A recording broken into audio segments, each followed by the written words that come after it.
Mr. Chris Lee, the man himself. I'm here at the Next Level Pros headquarters here in Pasco, right? That's right. Awesome. If you don't know who Chris is, which you're crazy if you don't, but if you don't, Chris Lee is an entrepreneur, operator, really all-around great guy who is best known for founding SolGen, which is a residential solar company that you actually started in your garage, That's if right. I'm not mistaken, which scaled into a massive solar company here in Southern Washington, which you eventually ended up exiting for over $200 million, which is truly, truly impressive. Today, you guys mostly focus on helping other home service and trades-related businesses scale without blowing themselves up through the Next Level Pros program, which is obviously where we're at today. So I appreciate you having me out here in the headquarters, man. Yeah. Thanks for coming out. Thanks for making the drive. Yeah, of course. I'm coming all the way from Seattle, so it's about 4 hours, but we made it out here. I'm excited. So before we get into all the nitty gritty, can you just briefly give everyone a kind of an overview about some brief history about SolGen, kind of what that led into when it comes to Next Level Pros, and kind of how you ended up where you are today at this table? Yeah, you bet. So rewinding pre-SolGen, so I've been in the home service space for nearly 21 years. And as part of that, I started out in the door-to-door sales space and sold different products, pest control, home security, home automation, eventually got into the solar industry. Launched my first business when I was 24 in 2008. Scaled that up, made a lot of classic mistakes, led by ego.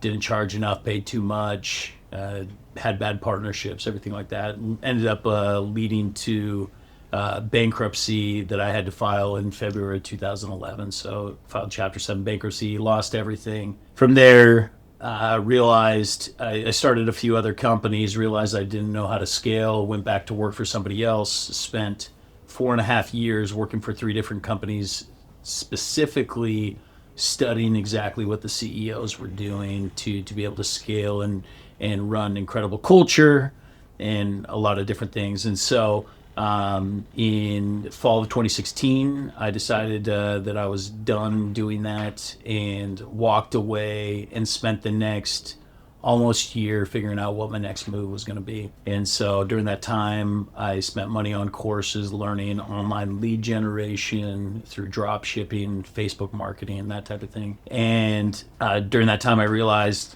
man, I should be doing this in running my own business and doing it with a high ticket product. And so in fall of 2017, launched SolGen out of my garage, specifically with an exact game plan and roadmap of how we were going to go and scale it. And initially the goal was in the next 5 years, we were going to build it to 500 employees doing $100 million a year. And we owned everything from the marketing, the sales, the installations, and eventually we brought the financing in-house where we actually processed our own loans. And so during that time, scaled extremely quickly. We went from 16 million year one to 32, 34, 89, then 233 million. And eventually when we sold to private equity, we were doing 233 million. We had about 1,100 employees. All of that was bootstrapped out of my garage. And so I stayed on for a year. And then at that point, after I had led an acquisition of another business with private equity, I decided that it was time to step down. I had a kind of a life-altering experience with a car wreck with my sons, where I decided I no longer want to be the CEO of this business. And so went and I attempted retirement, just kind of the whole thing that everyone is sold on trying to go and relax and unwind and sit in a chair, read a book, golf all day or whatever it is. So for me, quickly realized this isn't what it's all cracked up to be. So I spent about 6 weeks of retirement completely miserable and ready to get back in the game. And so one thing led to another. I launched a podcast, then started hosting workshops just by the demand of our community, and started doing masterminds and one-off. And then eventually we rolled out a membership, and we've scaled that up. We now have about we have a few hundred in our community, 70 that come to regular events that we host here at our 23,000 square foot facility where people come in. We host 2-day workshops. We work with them one-on-one in scaling up their businesses, all focused on the trades. And so now the whole focus is we run a portfolio of businesses. On the back end, we partner with companies in which we help them scale. And so a lot of guys, they realize, hey, they can own 100% of their own business and scale up to 5-10 million, or they can partner with us and we'll help them scale up to 100 million.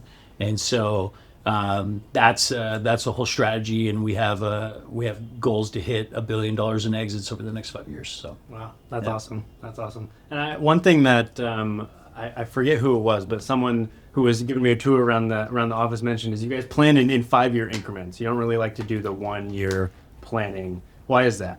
Just because 1 year you're never going to be able to hit your full potential, and you'll be disappointed with where you're at. And 5 years you can go and achieve much larger than even you can comprehend. And so for us, we're big thinkers, and so we build all of our vision, all of our planning based off of a 5-year roadmap. That's awesome. I like that. So I want to rewind a little bit.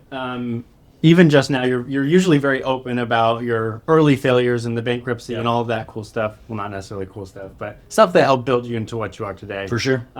What specifically broke in your first run? You briefly mentioned a lot of the classic mistakes, things like that. Yep. But what did you fundamentally change the second time around that kind of made everything click? Well, I think key thing to understand, it wasn't the second time around. I had launched several different businesses in between. So fundamentally, a lot of things changed, just like psychology around pricing, being the premier provider in the market, not letting the tail wag the dog, meaning not letting the sales organization control the organization. Also spending money on things that matter, not to appear to look successful, to actually be successful. So the things that matter really in business are things that allow you to scale: marketing, coaching, and talent, right? Like those are the 3 main lever points that when you spend that money, you're almost always going to get an ROI. And so it wasn't until I started investing in coaching, started investing in marketing, and started investing in the right type of people and sharing equity in the upside that we were able to go and scale. I like that.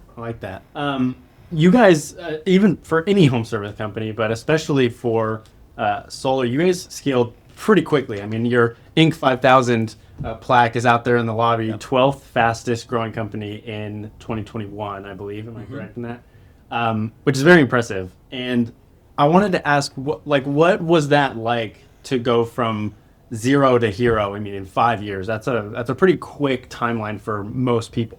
Yeah, I mean, the interesting thing is when you're head down and doing the work, you actually don't really understand how incredible it is. Right. Like, I mean, even when I went and bought a jet for $7 million cash and flew around, and I didn't realize like how cool that was until later on, looking back, like, oh man, that was pretty freaking dope. Right.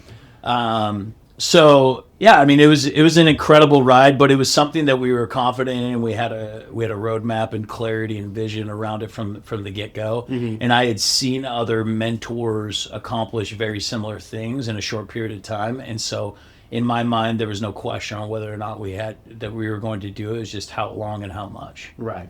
That's fair. I like that statement. What's some of the things that people don't usually see inside a business like that are some of those dangerous moments or things that that people don't usually get to see that you wish they got to see more of? I mean, any business that's growing that fast, there's going to be cash flow issues and being able to figure out like how you're going to take care of payroll and those type of things. Like there was one point where we decided to start ordering our equipment directly from manufacturers, and where previously we bought equipment from distributors, we would go and install equipment and wouldn't have to pay for that equipment for 30 or 60 days after the install. And so that was nice from a credit standpoint.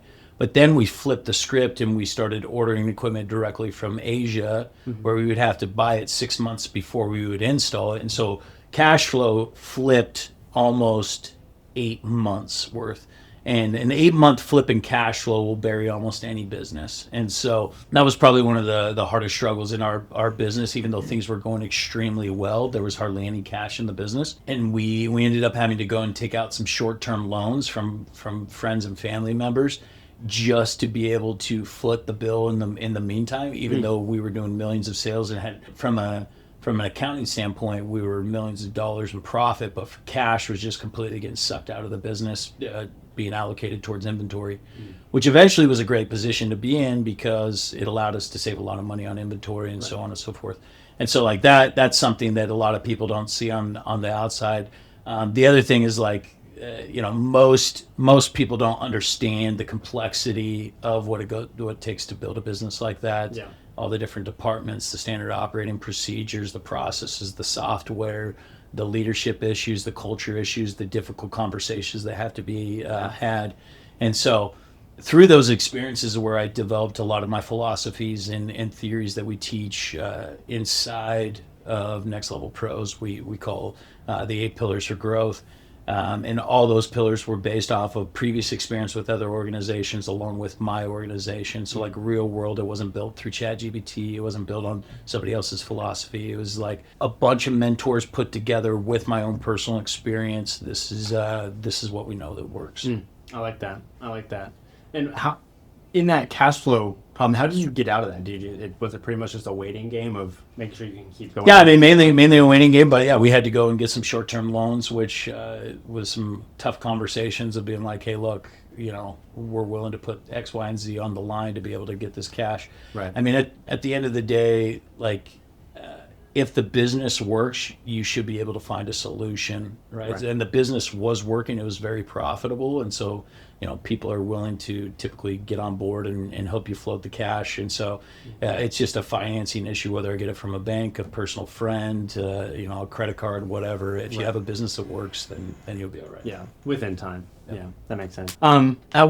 At what point in revenue did you guys realize that the growth was something that was actually, I don't want to say hindering you, but the growth was something that you needed to pay more attention to, like the bringing on so many people and bringing on, like you said, the inventory issues and things like that, where you were like, okay, this is bigger than what I anticipated. How do we deal with it? I mean, a high growth business is always going to be the main inhibiting factor is going to be talent acquisition. And for us, we had 2 funnels that we focused on all the time. One was lead generation funnel, which is spending money through marketing or, organic paid affiliate and referral. And then the talent acquisition funnel, which is doing something what we call loading up your bench. And so for us, that we always had to make sure that was completely full, and we incentivized our employees to be able to bring like-minded individuals on board. But like having the bench, like having those conversations with high-level individuals all the time of like, hey, look, we're going to need somebody here in 3 months. We're going to need somebody in 6 months. Let's start the conversation. I know you're really happy with where you're at, but this is why you need to be here.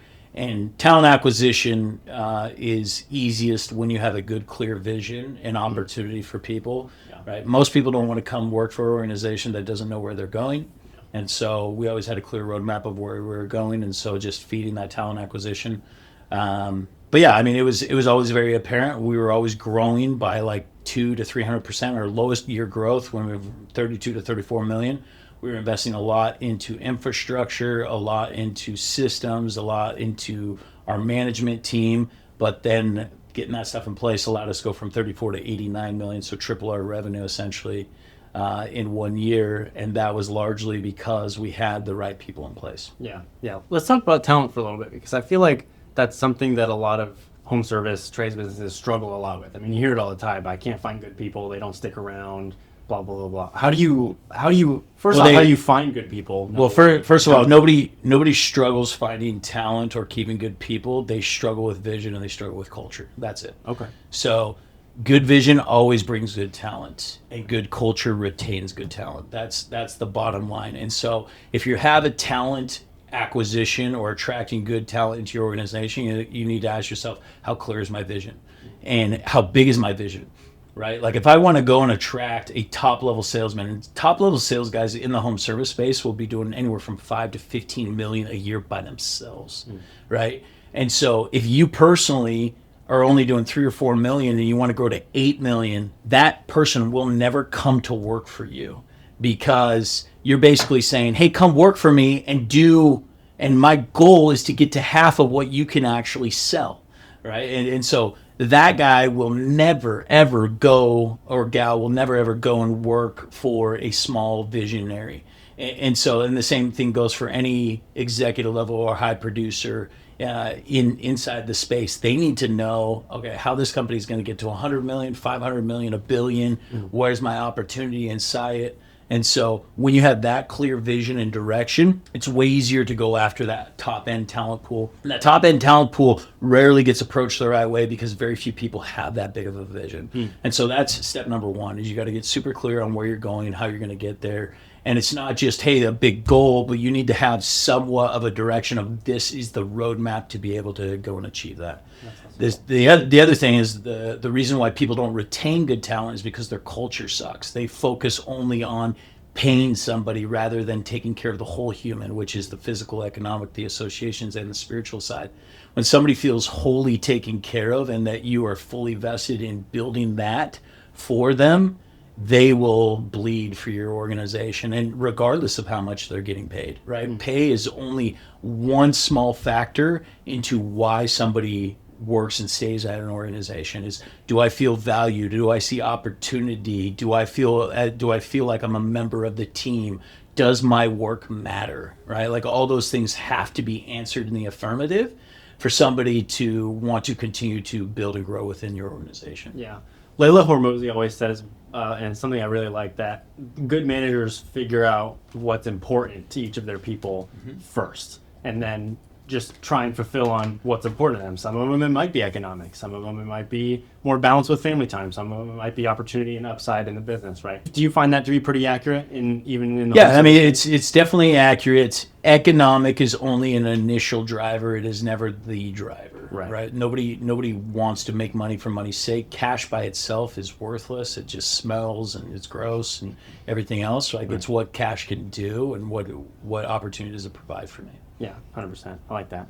And was there ever any, can you tell some stories about maybe some less than fortunate culture happenings that kind of caused you to learn, like, hey man, the culture really is the thing that keeps these people around? Yeah, I've been part of good cultures and bad cultures throughout my career. I can think about, like, one of my first sales jobs. I was selling cars, and I worked for a boss that was a complete a-hole. Yeah, car sales is rough. And it's not even just car sales. It was just the culture that was created there. It was a culture of, like, dictatorship and everything else. And so I knew that wasn't the right way.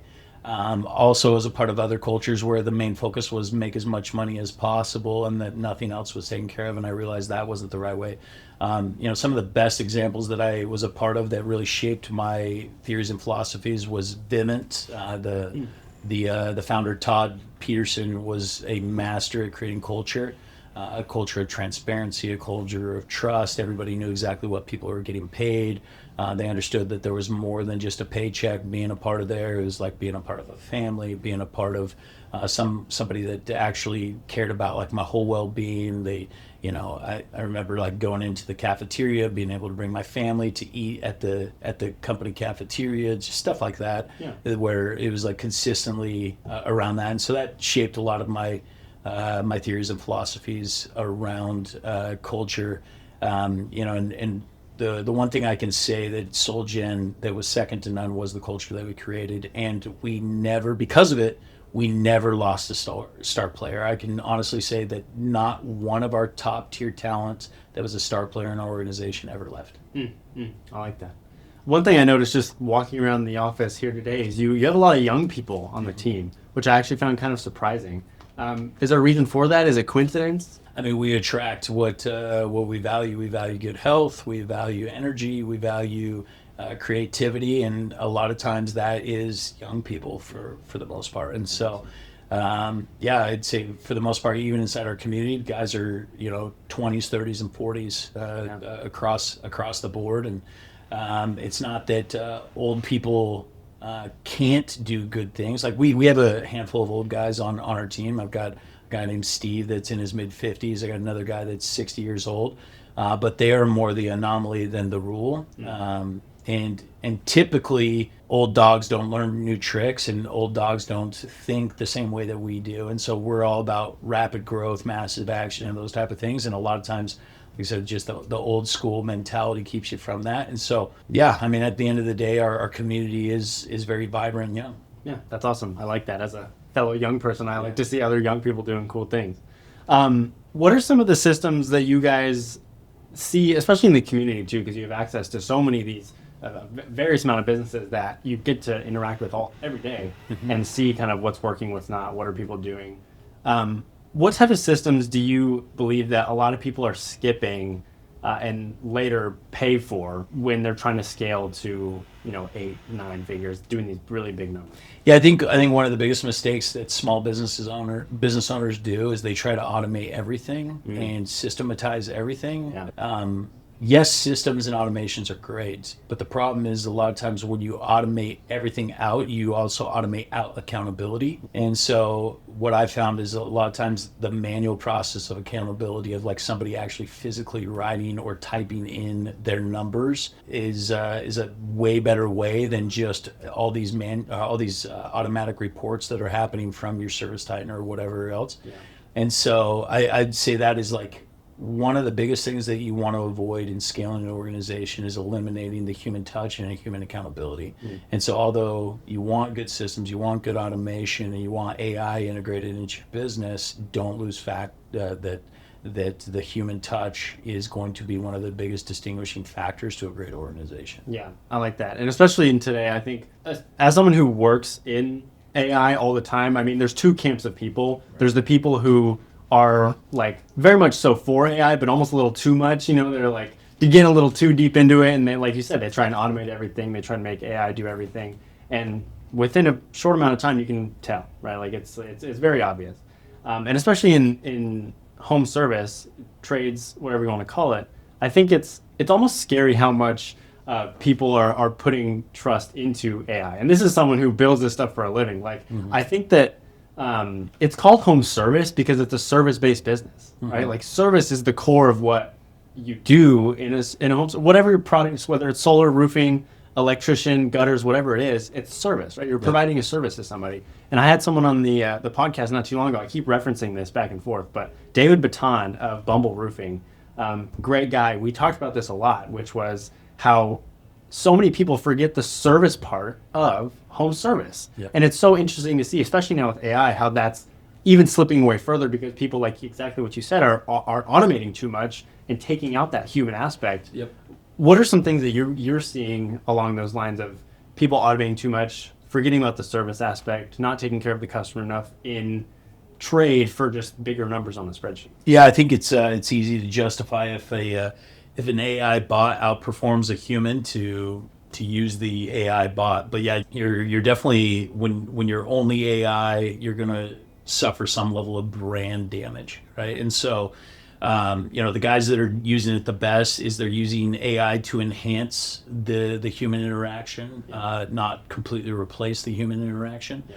And so if an AI bot or a voice agent can take care of certain aspects, integrating where the human touch and service can be in addition to outside of their normal process, and so allowing the creativity of a human to really impact that whole service side. And there's a ton of different ways that you can implement that, like how what are you doing to build community amongst your customers? What are you doing to generate additional referrals through doing like community days or welcome boxes or things that really distinguish your brand and service and experience away from everybody else out there. Yeah, no, I like that.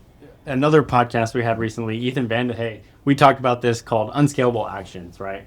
In the world of AI and automation and tech and all this crazy stuff that's going on, there's so many people that are using AI to put out content, and they're using it to optimize their advertising. They're using it for all these different things.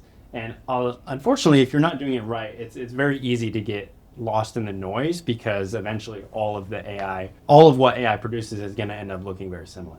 And so what we talked about is how unscalable activities, doing things like community events, doing things like handwriting cards for your customers' birthdays, which is what my girlfriend's company does right now. Awesome. doing things like that is what's actually going to make people stand out, and all ties back to brand, right? Right. And so, what is your experience in implementing things like that? And is that something you guys encourage in Next Level Pros? Do you have any systems or processes that you use to kind of amplify that? I mean, having a company with 1,100 employees and that services even more than that, services more customers than that each year. I mean, you guys had to have had something that kind of kept people coming back. Yeah, so I'm a big believer in the Airbnb methodology when creating customer experience, and essentially what it is you start with a very unrealistic customer experience as the Northern Star, and so like Airbnb's philosophy or their ultimate Northern Star experience is that somebody's going to be able to book a trip where they show up in a private jet. They're met by a limo. Elon Musk is standing next to a rocket. They go get on the rocket and they go to Mars or whatnot. And so like that's like the ultimate experience. And it's like, okay, what are we missing between here and that experience? And constantly updating the experience to make it super unique and individual. And so, yeah, I mean, we do that at Next Level. We did that at Soldier. Everything from like when a customer first signs up, we ship them out a little video card that literally opens up. It's got a small TV and it's a welcome video from the CEO. It's not just something that they scan a QR code and are able to watch it on their phone, but it's something like unique and different that, hey, I've never got a TV in the mail that says like, hey, welcome to the family. This is what it looks like. This is what you can expect. Oh, by the way, here's where you download the app so you can follow the process. And your technician is going to be dropping off a box that has a handwritten letter from me with a blanket and a custom thermos and everything like that, right, as being a part of the Solgen family. And doing the same type of thing, like anything that adds additional personal touch is like, wow, I've never had that happen before. We're constantly looking for those things. The other thing is just like expectation management coming from the book Ravings. The plus one experience is like you need to understand exactly what you can control 100% and make sure that you can deliver that every single time and that there's no chance of failure on that. And then always deliver one above that.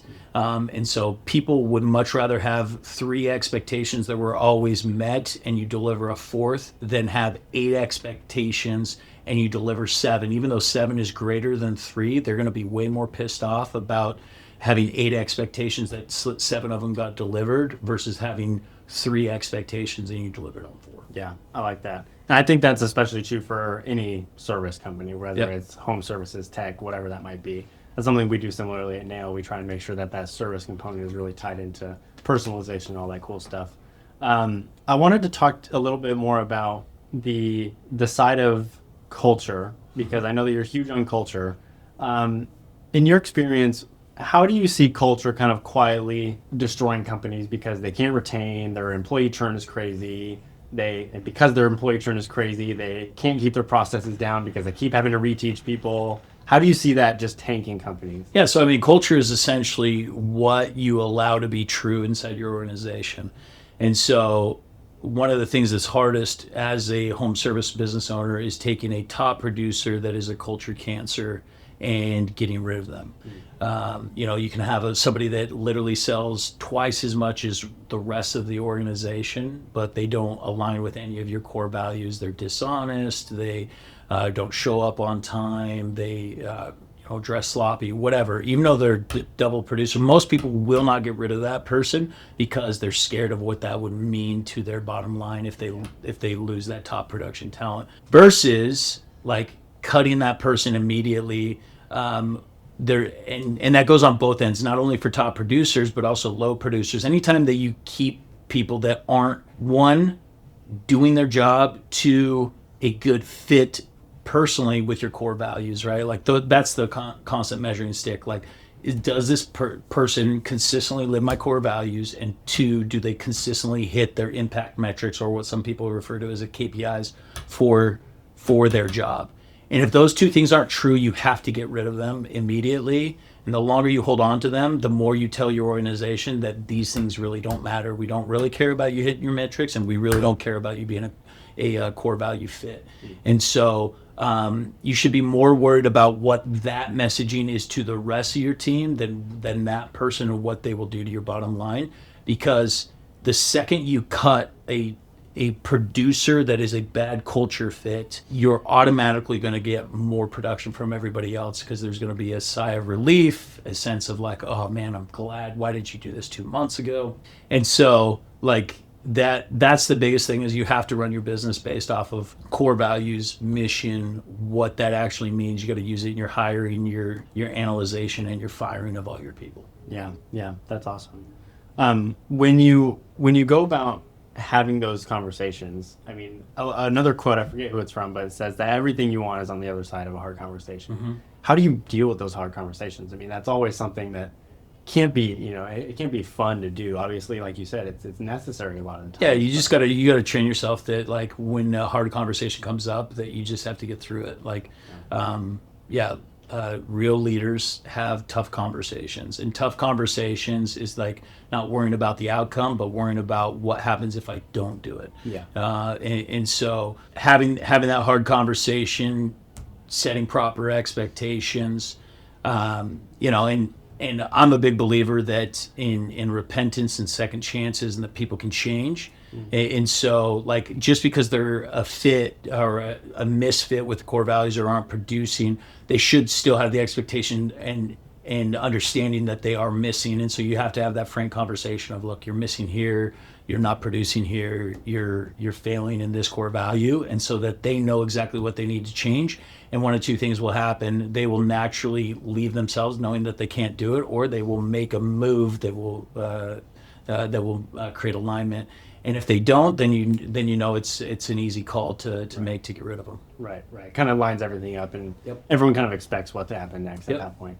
And then the other thing I would add is, just like any time that there is some stuff going on inside the organization that needs to be addressed, and people have people are talking, because like when you have 1,100 employees, there will be a group of people that are like, dude, what's going on? Like, there's whispers or whatnot. Yeah. Instead of like taking people in individually and try to figure it out, like, I'm a big believer of, like, get everybody together, call a spade, come out and say, hey, look, I know this is happening. This is what you guys are wondering. This is why it is. Like, treat employees like adults. Like, most of the time, business owners will try to treat their employees like children, try to hide things from them, not address it head on. But once you address things head on and you're extremely transparent with them, it's way easier to nip it in the bud and make changes inside the organization. Yeah. A lot of the higher level entrepreneurs that I talk to talk a lot about how you can really easily tell if someone's going to be a culture fit based on how they are outside of work. Like, what does their personal life look like? Mm-hmm. Even one of my first bosses, Abel Cisneros, shout out, he talked a lot about how you could very easily tell, like, if someone always came to work and they just looked with bags under their eyes, you could tell they were out late doing who knows what. You could tell that they were pretty quickly not going to become the performer that you need them to be, because of the way that they don't take care of themselves outside of work. Another great friend of mine, Steve, of Red Rock Roofing in Colorado, said the same thing. Do you agree with that? Do you think it's pretty easy to based on their personal It's the life? principle of how you do anything is how you do everything. And so it's impossible to be extremely disciplined at the dinner table and for that discipline not to show up at work, right? And vice versa, undisciplined at the dinner table and for that undiscipline not to show up at work in the relationships. And so we call it the P's, the physical, economic, association, and spirituality. All four are connected. And you have to have all those dialed into some level to be able to continue to level up. And so there's a big focus inside our culture of making sure that you're in shape and you lose weight and that you're doing everything to be able to take care of your body, because we know that that's going to show up in the way that you close a deal, or the hard conversations that you have. If you can do hard things in the weight room, you can do hard things at work, and vice versa. Yeah, that's awesome. Yeah, you guys got the weight room out here, got the killer ping pong table I saw. You guys are competitive. I like that.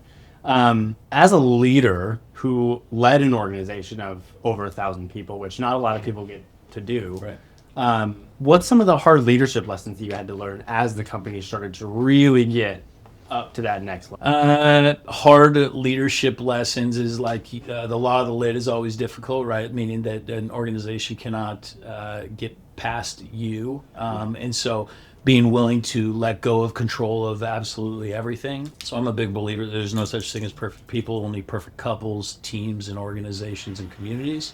And the way that you do that is you have to have balance in all the different weak areas. So for me, I'm always trying to hire all my weaknesses, to be able to surround myself with people that are much stronger in the things that I'm weak at.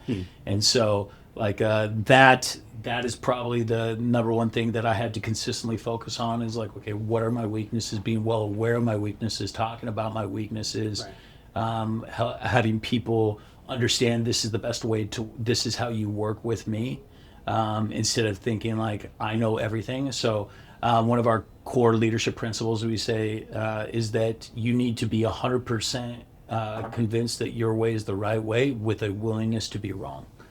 And so like true great leaders are always sold on their ideas and always sold on where they're at, but are completely willing to be wrong and change their mind and formulate new ideas. And so that's one of the principles that we've always tried to build our leaders and myself around, is like, look, we are aware of our weaknesses, we are aware of what works, what doesn't, and we're always willing to be wrong. Yeah, I like that. And especially when you get to not everything being in your direct control, but having managers for managers for managers. Yep. I assume that it gets really tough to kind of make sure that not only you yourself, but even the people who are managing the other people are also following along in those footsteps. For sure. Because you don't only want, like you said, great people, but you want great teams and couples and organizations. Yep. And all of that great stuff, which I like. That's actually something that I'm kind of dealing with right now for the first time in my entrepreneurial career. Like, I'm only 21, so I'm really early, but it's interesting to see how a lot of what the podcastees that I talk to and interview guests and things like that all kind of say similar stuff, which is really fun. But just recently, I have a friend of mine who is extremely talented in pretty much everything related to technical stuff, back-end automation, all of that fun stuff. And I was very hesitant, first of all, to kind of give them the compensation that I knew that they probably deserved, but was just a hard mental block to get over. It was like, wow, that's a lot more than what I was thinking. But I came to the terms of exactly like what you're saying, of like, wow, okay, to have great people is to really have a great organization, right? Yep. Because an organization does not grow without great people. Skimping on talent it's like stepping over dollars to pick up dimes, right? You're saving money in the short term to, Yeah, I think the hardest thing is overcoming your decision making process of old Chris versus future Chris. Like, right. Most business owners still operate from who they used to be rather than who they want to become.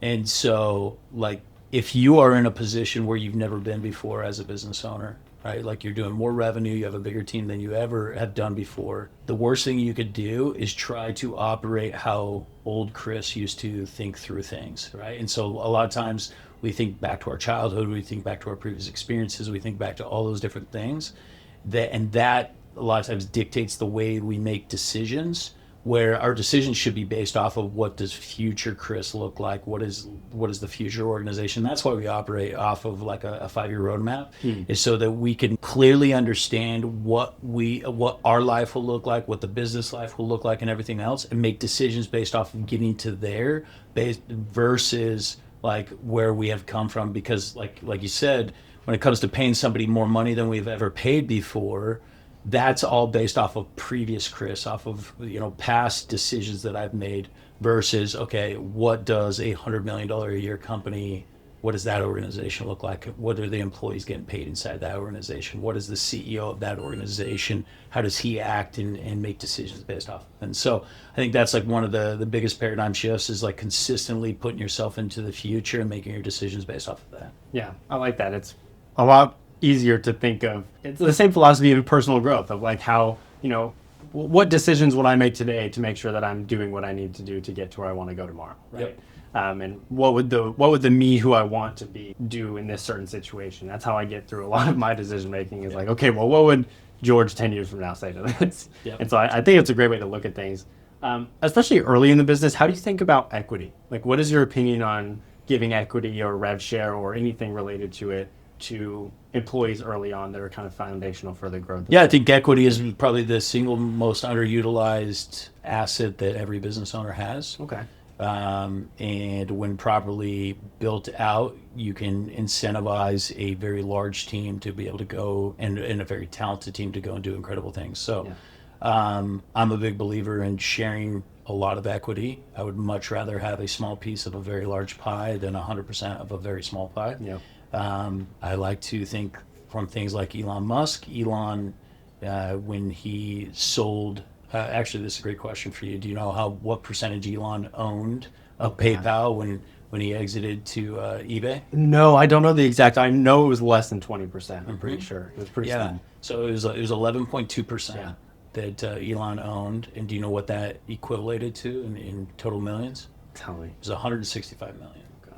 And so, I like to operate from that type of standpoint of like bring on the best and most talented people. And so early on, you can use equity when you don't have the money, and then later you can use money when you don't have the equity, right? And so it just depends. Like, what do I have more of? I have more equity up front than I do have additional cash, and so you can go and incentivize a lot of great leaders to come work for very little, right? I early on in the days of SoulGen, I had a guy come work that had sold a business for several $1 million, come work for me for only 40 grand a year. In exchange for that, he had an equity slice that we were able to incentivize him with. And so, like when I exited SoulGen, it was me, my business partner Daryl, and there was 11 other equity shareholders that were all made multimillionaires in that transaction. That's awesome. And so, I'm a big proponent of creating equity pools and structures. I have a variety of different ways to put that together to make sure that you're not giving away the farm and no way to take it back. And so, a lot of people get burned with structuring it the wrong way. And I think like that's the reason why people come to like a lot of our workshops, because we'll teach you exactly how to build out those equity compensation structures the right way where you're not going to get burned. Yeah, I like that. Let's talk about the exit for a little bit, because this is more of a personal segment for me, because I'm really curious about how a lot of this works. So I assume as you guys grew, you got approached by probably a bajillion different offers, companies that wanted to take part in what you guys were doing. What kind of made that? What was the final decision of? So we did something where we were not approached by private equity. A lot of people don't realize that most of the time private equity doesn't approach you. You run what's called a process. Okay. It's where you go and you hire a banker, and your banker goes and represents you, and they write a teaser letter, and then they build like a 65-page book on your business and tells all the ins out, the good, bad, and the ugly about the business. And you have people that come in and you do management interviews and all different types of things. So that whole process can take upwards of a year to be able to go and do it. And that's what we did. We hired a banker. We went through the whole process. We had a deal that ended up falling through, and then we went and got another deal at the tail end of it. But yeah, that was the process that we ran through, and it was long and drawn out, and not enjoyable really at all. And frankly, the day that you get money put in your bank account, it's a little bit anticlimactic of like, oh, okay, it's finally done, great. Right. You're like, okay, well, now what? Right. That's right. What was the official number that you guys sold for again? So we sold for 180 million, and then later at a $340 million transaction. So, okay. Yep. Okay. So what was that based off of? What was the multiple there based off of? So you do multiples based off of EBITDA, but had I known what I know now, I would have been able to get significantly more than what we did the first time. Just because we put an anchor in the sand when it was negotiated. And then it took an additional 4 months to close, and by the time we closed 4 months later, our trailing 12 EBITDA was significantly higher than it was at that point. So yeah, but yeah, it was a multiple of EBITDA, and around that time, like on our initial, it was about 8, but by the time we sold, it was less than 8. Okay. Yeah. Nice. And you said there was 2 separate transactions there. Why was there 2 separate ones? So we sold, and then we went and did another transaction where we did an acquisition, and there was a valuation put on which we sold. Okay. Yeah. Okay. That makes sense. For people, what's a few things about acquisitions and about, because you guys do this at Next Level Pros, you kind of you go and acquire businesses that you think are ready to scale to those big numbers, 9 figures and beyond. What are some things people don't know about that process? Like about the businesses that are prime and ready for acquisition? Yeah, I mean, chances are your company's worth a whole lot less than you think it is. Most business owners, they like to extrapolate out numbers like, well, I have $1 million in EBITDA, and companies are selling for 10 to 12, so therefore my company's worth 10 to 12 million. Not so much. Like, in the sub $5 million EBITDA realm, you're worth significantly less. Most businesses are worth maybe 2 to sometimes 3 times their trailing 12 EBITDA, which is their trailing 12 months of earnings before interest, taxes, depreciation, and amortization. A lot of times business owners have things that are tied up into their financials that should be taken out. They're running personal expenses through. They're not paying themselves enough. They're only paying themselves distributions. And so to really value a business, you have to take, okay, what, if I was no longer in the business and somebody was doing my exact job, what would you pay that person in his salary? What are the normalized expenses across the board? And then taking that and figuring out what your true EBITDA is. That's a factorization that most people do not account for.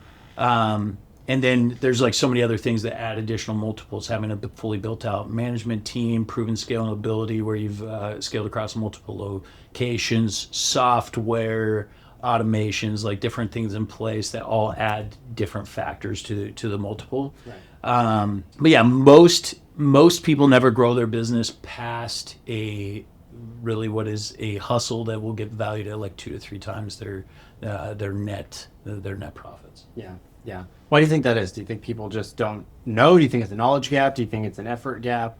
It's mainly knowledge, right? Like I know most people are working hard, or they think they're working hard, but are they working hard on the right things, and are they implementing the right things into their organization? Right. And so, I'd say a lot of people they go to sell out well before they actually fully capitalize. A lot of there's a lot of gurus in the space that try to scale you up to like 15 or 20 million and sell you at 6 to 8 times.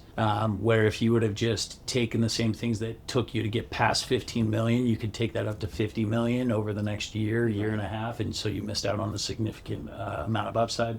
Right. And so but most guys are going to cap out in that $5-10 million top range, just because there's so many different things that it takes to scale in a business, and the same things that scale from 0 to 1 are different than 1 to 5, or different than 5 to 15, different than 15 to 50, and different from 50 to 150.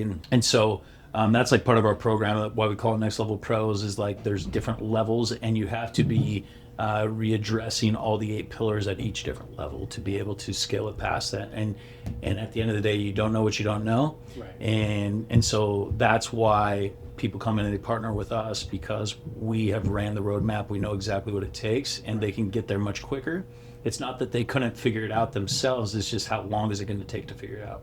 If it takes 10 years to figure out the same thing that we can help them figure out in 6 months, there's a significant different value. Yeah, 100%. I'd rather save for 9.5 years for sure. Yeah, and money is valued purely on time. Yeah. Right, $1 million over 20 years is completely different than $1 million over a day. Yeah, exactly. I love that. Time value of money is the first thing we teach you in accounting class or finance class at business school. So do you guys have businesses at each one of those levels, 0 to 5, 1, or 0 to 1, 1 to 5? Do you guys have businesses at each one of those levels in Next Level Pros? Inside our community, yes. Inside our portfolio, most guys come in when they're between 1 and 10 million. Okay. And then we help scale them from there. Okay, awesome.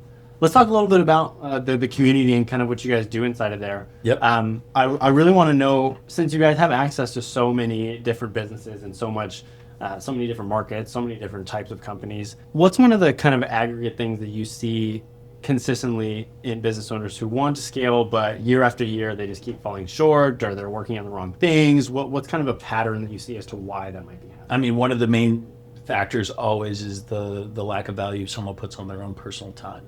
And so they spend a lot of their time doing low value tasks instead of focusing on the 20 that moves the 80, right? And so, we help them break down the 4 different quadrants, identifying the low value, low energy tasks, and eliminating them completely off their plate and replacing it with high value, high energy tasks.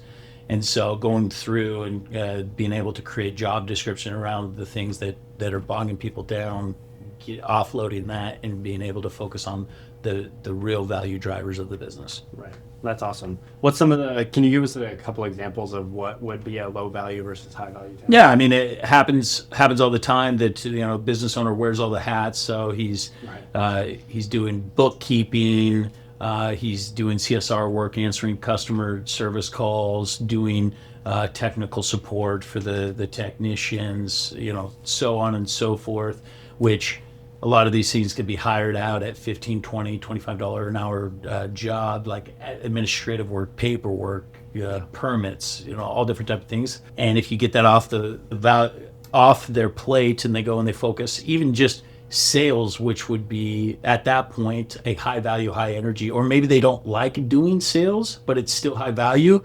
It could be what we call high value, low energy, which is quadrant number 3, which is still a way better quadrant to focus on than the low value, low energy tasks. Yeah. And so, but the key is to remove them completely out of the business where they're only working on the business, designing the systems, designing the processes, the customer experience, the culture, the talent acquisition, everything like that, rather than doing the technical work inside the business. Right. And I see that all the time, not only in home service, but it's almost in every business. Every business, for sure. Every business. I come from the marketing world. I had a marketing agency a couple of years ago, and it was the same thing then. Right. You had people that would still be fooling around with campaigns, still be answering customer emails, which in some cases can be important. There's always edge cases where it's like, okay, well, for this brief period of time while we're looking for this talent, whatever. Absolutely. Somebody always has to do the technical work. So there's 3 levels of employees. There's the technician, the manager, and the entrepreneur. And someone always has to do the technical work. If the technician work is not getting done, no work is the business. You don't have a business. Yeah. And so initially your main goal is to get that technical work off your plate. And then run in a management role, and then later replace yourself as a manager, so that you have somebody else managing the people that do the technical work, and you're working up here as an entrepreneur, designing the systems that these guys do over and over again. Right. I like that. What's some of the fun stuff that you guys do in Next Level Pros that's kind of unique to what you guys do, other than other organizations, programs, whatever you want to call it? What are some unique, fun things that you guys Yeah, I mean, we do a lot of leadership development and culture development inside because we understand that most organizations are capped out by their leader, the law of the lit. And so, yeah, I mean, we focus on all different types of things like meditation work and grounding and ice baths and competitions, and we do a lot of different types of activities whenever we get these business leaders together that allow them to form bonds and trust that is going to allow them to build a culture just inside the community. Because ultimately, when you have trust inside of any type of community, whether that's in your organization or in like a group of entrepreneurs, then you can function at a much higher level. You can run a lot more fast. And so, but yeah, we do a lot of we're a very energetic type of group, and so we do a lot of competitions. We do weight loss challenges. We do lifting challenges. We do all kinds of different stuff that gets people riled up. That's awesome. One of my favorite things that I saw when I first walked in here was those awesome signs that you guys have out just outside the podcast room here. How are you guys looking at helping other entrepreneurs focus on real growth, not only in business but in life, and not just ego-driven growth? Because a lot of entrepreneurs want to grow because of ego. Yeah, so our mission is designing lives that impact the world, and lives that impact the world are people that are fully developed physically, economic, their associations, their spiritual side. And so just because you're a spiritual person and you can't provide for your family, that sucks, right? And vice versa, somebody that's in good shape and doesn't show up spiritually or whatever. So we focus on developing people in a full, well-rounded, and we teach guys to do the same inside of their communities, inside of their own businesses, inside of their own cultures, and so ultimately that's what drives me every single day. I want 1 billion people to be touched by my principles of designing lives that impact the world, and I thoroughly believe as entrepreneurs, we hold the ticket to changing the world. I like that. I agree, because businesses make the world go around. I mean, it's everything you look at is a business, right? I think that's important, especially because with so many people are so against capitalism these days, and as someone who just is recently getting out of college, you see a very much different culture in college campuses. And maybe it's just where I go to college, but in different culture. It's most college campuses. Yeah, I would assume so. I want to close out here for a little bit, but one last topic that I want to cover was, I love the pillars that you talk about, economic, spiritual, associations, and so on. What stages of life were you at when you were focusing on each one of those individually? Were you always working on them? So, I mean, I've definitely not always been perfect at it, but I mean, my whole life I've known that like you have to only a round wheel is able to roll and roll forward. And so when you talk about like the physical, economic, association, spirituality, like if you're lopsided in one, it's going to be a lopsided wheel and really hard to move. And wherever you're at, it's really important that you get everything to a balanced to be able to grow the right way. And you know, when things have been off in my life, I've seen everything else lack. You know, there was a time in my life where I didn't focus on my fitness nearly as much, and I really struggled in other areas of my life because of it. And so I can honestly say that like building SoulGen and building Next Level, that there's been a focus on all four and consistently dipping into those every single day is what has given me the strength and ability to find success in all areas of my life. Yeah. Do you think it's important to focus on to get at least something within those four buckets done every 100%. single day? Every single day. Every single day? Every single day. The consistency is the most deadly weapon that we have. I like that. Because you can either be really consistent at doing the wrong things, or you can be really consistent at doing the right things. But either way, you're still being consistent. Yep.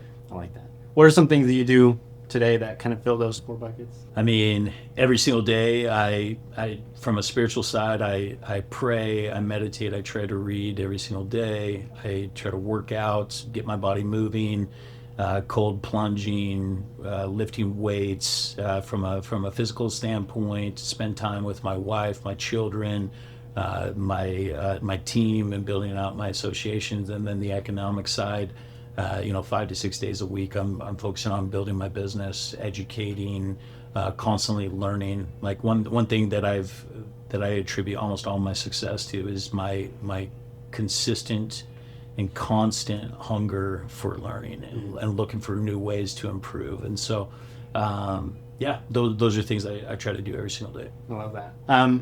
Today, what does winning look like for you guys now? I mean, not just in money and revenue and spreadsheets, but in life. What does winning look like to you after what many would consider to be having made it, right? What does that look like to you? Yeah, winning for me looks like exercising discipline still every single day, waking up early, spending time with my wife, getting time in the gym, getting time where I am not rushed and I can sit and I can ponder and have pure thoughts that aren't inhibited by noise or music or distraction or social media. Winning looks like showing up to a team that is supportive and all rowing in the same direction and is clear on exactly what our goals and direction. Having friends that I can rely on, that if I call, they'll answer and they'll show up, and being the same for them. Winning with my wife looks like having a relationship that she's proud of.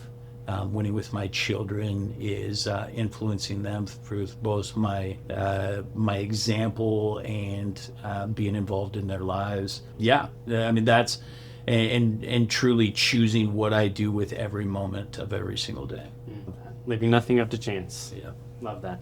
Well, as we close out here, as obviously we're sitting in your headquarters here, but if still people don't know who you are, don't know where to find more out about you, about Next Level Pros, about what you guys do here, where can they go to? Yeah, Instagram's the easiest. You can just follow me at Chris Lee QB, like quarterback. And if you DM me, as long as it doesn't look spammy, I'll respond. There you go. Awesome. Well, I appreciate you having me out again, man, and I look forward to whatever else we're doing today. All right. Thank you. Appreciate you coming.